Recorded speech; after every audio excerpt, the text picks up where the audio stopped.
Traditionally, online protection issues at CEOP, that's this core business, has been for a number of years, and clearly there's a lot of risk in that area. But more recently, certainly since July 2011, CEOP was given the responsibility to be the lead agency for missing and abducted children and to be responsible for coordinating complex national and international investigations.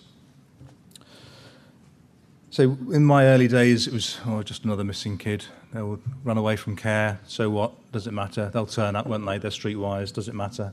I hate that word, streetwise. It's horrible.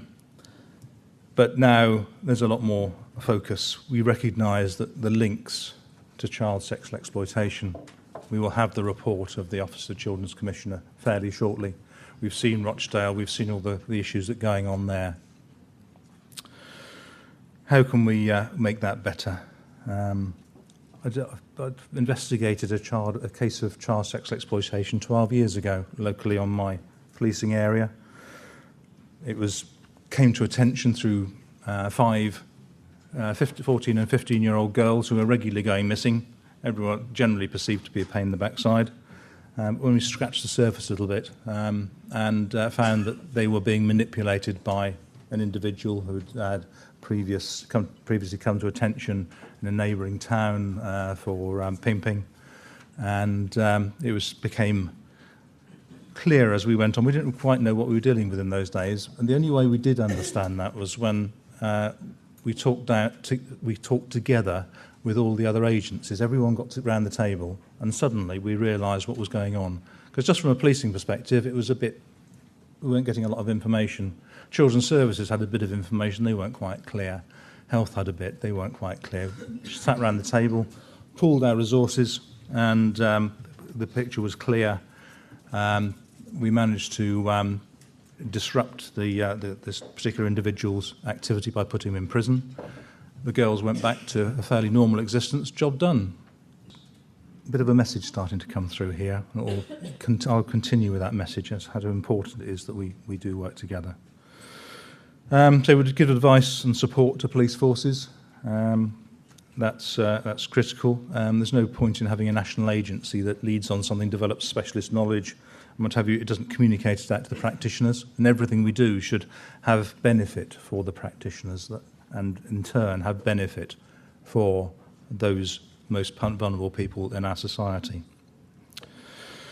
And so it's about partnerships and other agencies. That's a real strength of CEOP. We have some really good partners. We have NSPCC child protection specialists who work within the agency, and when I go out to work on a missing or exploited child case, I can take them with me and they provide their particular expertise. We have commercial partnerships to help us in the online world and to help us develop tools to investigate and disrupt some of that, the horrible and insidious activity that goes on around the internet and in the abuse of children. And with other non-government agencies and statutory agencies, we have partnerships. We work together to try and resolve these problems. And no one agency can deal with this on their own because it cuts across so many different areas. So in relation to missing, what does it tell us? It tells us there's a problem in someone's life. Let's not think about it as an event on its own. Let's think about why someone has gone missing and what is it telling us. It might be telling us about abuse, it might be telling us about marital problems, it might be telling us about bullying, it might be telling us about some problems in the work life or the school life.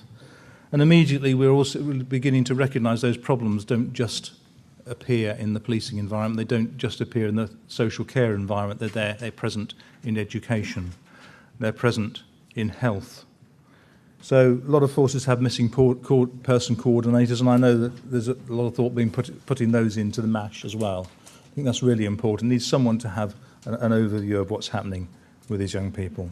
When they're temporarily absent, that can be really critical and just tell us that there's something untoward going on in their life.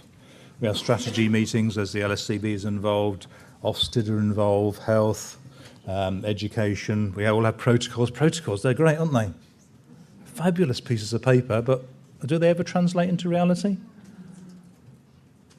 And we need to do it together.